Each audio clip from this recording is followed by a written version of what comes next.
Hello everyone, I'm Kyle Stoflet and we're back to the blockchain sessions, and today we're joined by Springna Zhao, part of Nifty 30, and she's going to tell us more about her documentary that's coming out this year.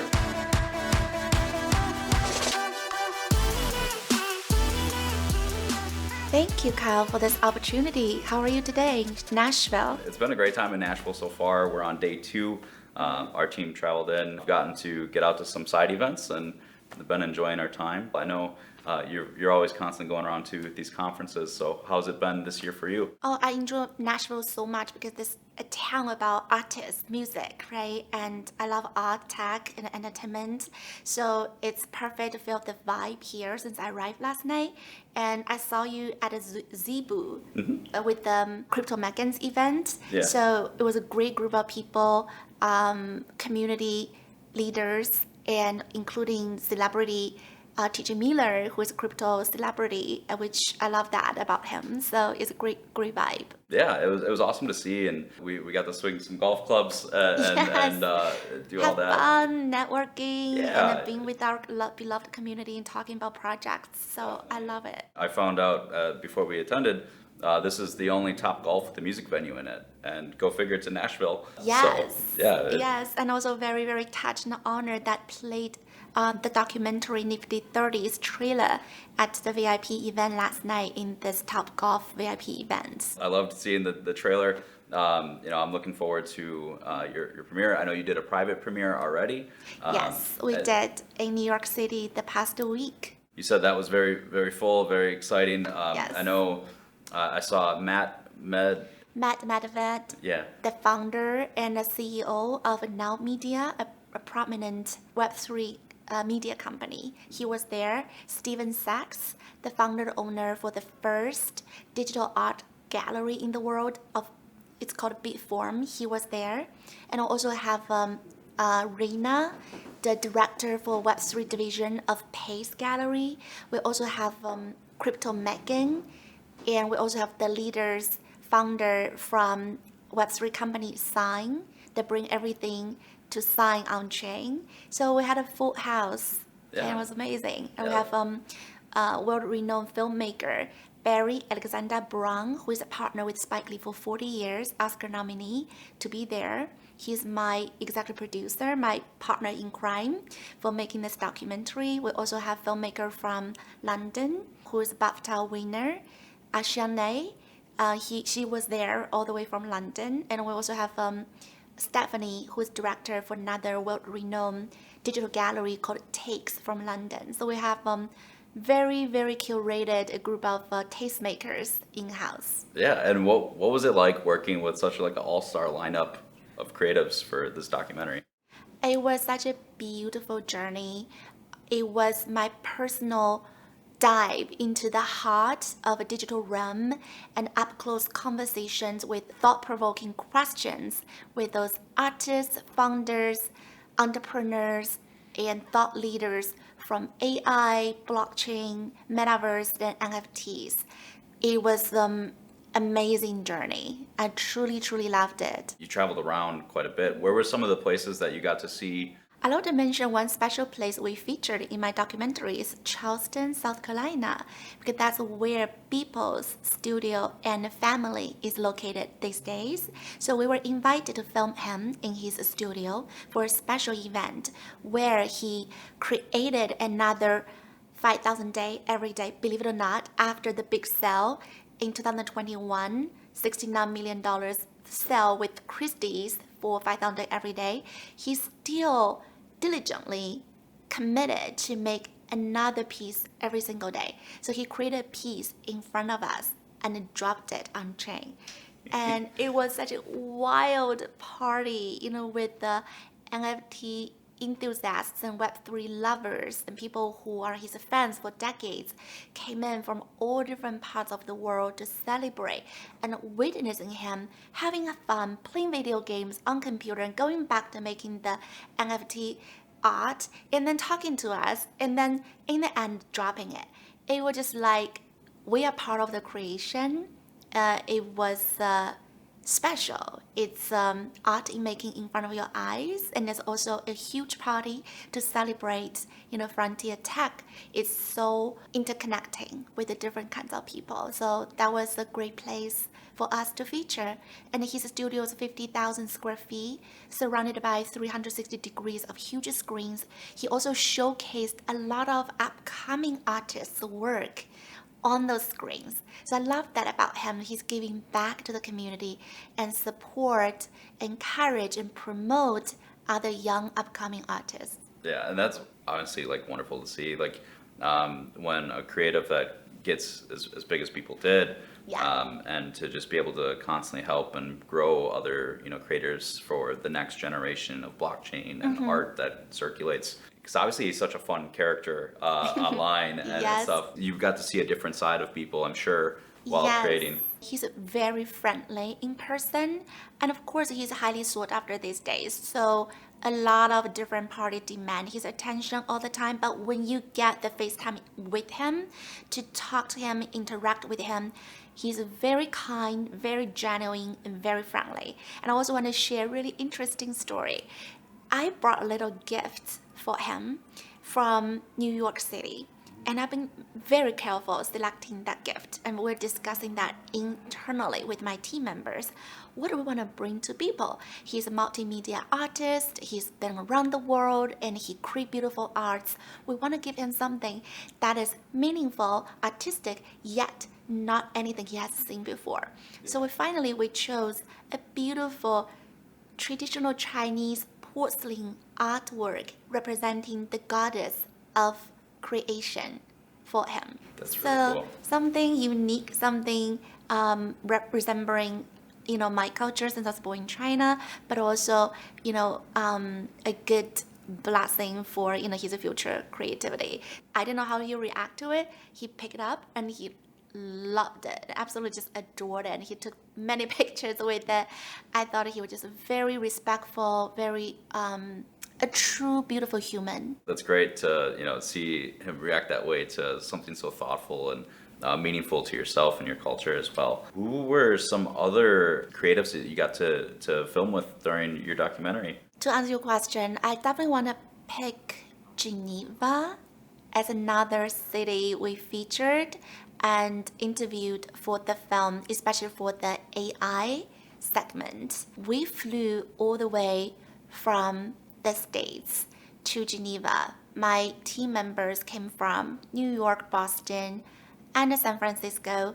Then we all united in Geneva for United Nations AI for Good conference. It was my first time to visit Geneva. It was beautiful, pristine, especially I live in New York City. So it's a nice view to see the water in front of my hotel every day. But most intriguing thing and mind-blowing thing for our creativity is to interview 7 robots at one time on the robot stage they put up for this particular conference. So many people are familiar with robot Sophia. That is internet sensation right now. Sophia was there, of course, but there are 6 different other kinds of humanoid robots like Sophia. Even to certain aspects, I felt like their technologies or the features even, have their own different uniqueness compared to Sophia to represent themselves. So it was crazy to stand in front of 7 robots when they're on stage, and you can interview them one by one, and they will answer to you any question you might have. I even interviewed them in Mandarin, and they were able to respond back to me in Mandarin. That's insanely cool for that. It was so cool, and I do speak Japanese. I even spoke a few Japanese to another robot, and she responded back to me. So it was mind-blowing, like the level of sophistication the technology has become, and robots can sing, they can learn sing on site for a song they never heard before. We had a musician trained one of the robots in front of us from basic notes to tunes to start singing with the company of the music. It was just crazy. Yeah, that's mind blowing. Yeah. When you were speaking to these robots, like you had to address them individually. They didn't have any time where they all just started talking at once. We were talking to them one by one because we're setting up for interviews, but we didn't have a B-roll for all of them on stage. Not to give away too much of the film, but Yeah. it was really mind-blowing, and they can do so many different tasks like real human beings. And certain ones are trained to just giving cares. Certain ones are very talented as a company. When I was there, I felt like we're living in the future. Future is here. I've never been around robots like that. I've been around like machinery and stuff. So Yeah. to me, it'd be overwhelming to like see and interact with a robot face to face Yeah. like that. Yes, it is a very exciting part of the documentary to, bring the future to our audiences who are not able to travel far to see. And also, one of the robots performed as a star in the after party of the conference with the rest of the real human band. Yeah. Yeah, and she rocked it. That blows my mind. Because like, as far as like timeline goes, was this like early on when you started filming? Because you said it was 2.5 years for filming. Are we much further in the progress of those robots today? That was last July, so okay. it was still very advanced for technology. Oh, yeah. Humanoid robots. Our film developed from original ideas of tracking the Web3 community, especially NFTs, blockchain, metaverse, with the evolvement eventually into the world of AI. So that's our last section of the documentary. It's really cool, and to capture all of AI, metaverse, and artwork, all with blockchain is endless possibilities that you could capture. Do you kind of envision more documentaries based in Web3 after this one being released? Like what's next for Springna? Thank you. That is a great question. I definitely want to continue to pursue the passion of the intersection of art and tech and entertainment. So hopefully to bring more art on chain, even bring the film on chain. And by making the documentary, by going around to World Film Festival circuits, I also realized traditional Hollywood filmmakers, talents also would like to learn how to bring their art and the films and their, hard-earned work on chain. Yeah. So I feel like we have a space as documentarians to educate the world about the blockchain, about the technology, the possibilities, the beauty and darkness that brought by this technology to the humanities.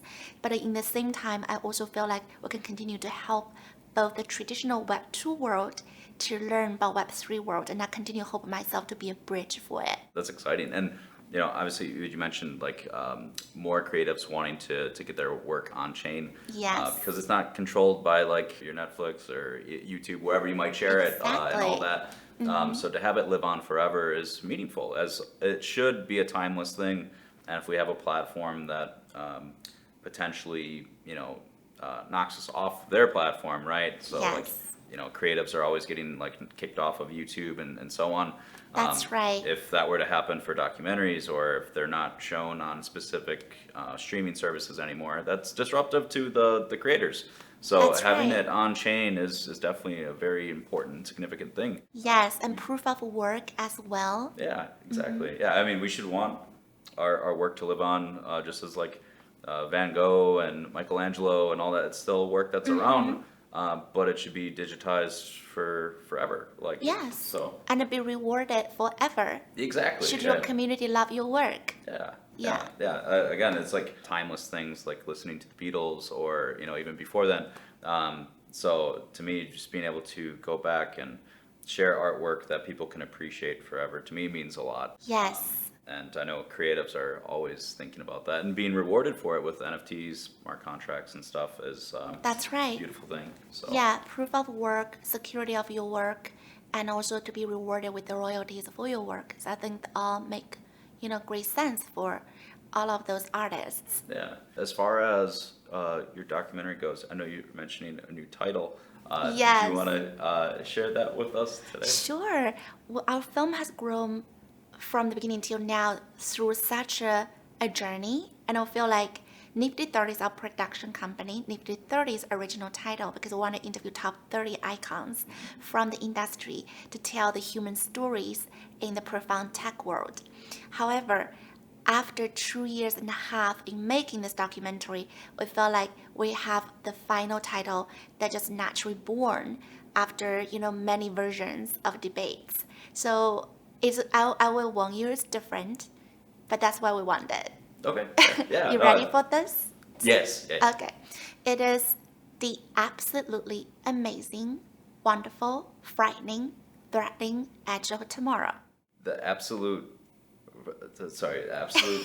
There's a lot of I words. know, it is long and Yeah. it's very different and it's very long, but that's exactly how we want it. Yeah, no, Yeah. it's gonna keep everyone on the edge of their seat. Yes, that's Because the it's that. purpose. Yes, the trailer looked phenomenal. Again, I'd like to touch on that. Sure, That thank you got you. to show all the creatives coming in and like the vibrant nature of the trailer really caught my attention. I know you had the rocket ships, you had the space, like people coming in, and like it feels like it feels Web3, right? Like everyone It says is. like to the moon. There's like a common saying, obviously, and a lot of these networks and stuff are basically around the idea of space. So I love that you capture that in, and then you have all the artists coming in telling their stories, their creative nature. But is there anything that you think that would come as like a surprise to people, like they wouldn't expect?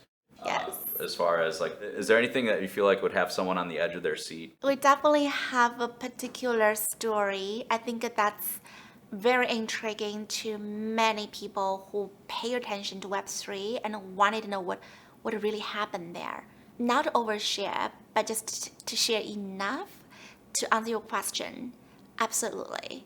We have insider information, behind the scenes stories that are very pertinent and intriguing to a major historical event that was never shared in front of camera before, and that will be disclosed in Okay. this documentary. Those conversations actually off the record in the film, but we finally fought for the right to use that conversation in the documentary, and we got it. So our audiences loved it in the private screening for the particular part. Yeah, so that's why the title is The Absolutely Amazing, Wonderful, Frightening, Threatening Edge of Tomorrow. You'd definitely be like feeling the entire energy, Yeah. of the film. That is very exciting. And do you have any place outside of like the main premiere in New York where you're kind of like showing friends that are coming in to see it for the first like couple viewings? We have a private screening prepared for selected group of friends and community leaders and artists and tastemakers. So now we're looking at our world premiere is going to be in November. Anything else that you might want to plug as far as where people can find you on socials? Thank you. I definitely want to give a shout out to my amazing team, Barry Alexander Brown. Thank you for your support from beginning till the end, believing me. You won so many awards. I cannot believe you chose me to be the producer of the project, but I'm sure you're happy for your choice by now. But I also want to thank, my family always gave me love and supports unconditionally to do anything I wanted. Sky's the limit. That's all they told me. And also hope my story, coming from a traditional finance background, investing background, jumping into tech and art and entertainment to create documentary is somewhat motivational and meaningful to other people out there in the world wondering what they may want to do with their dreams in life. I hope my story can also motivate them. Just do it. Just pursue your dream and just do it. Lean in and try it. But lastly, I want to say, if you want to follow the documentary, please go to our website, which is nifty30.io, which is spelled as nfty30.io, or you can find us on Instagram, nfty30doc, or you can find me on Instagram, which is spring_zh_. And we'll publish a lot of upcoming premieres and interviews and private parties events on our site and Instagram.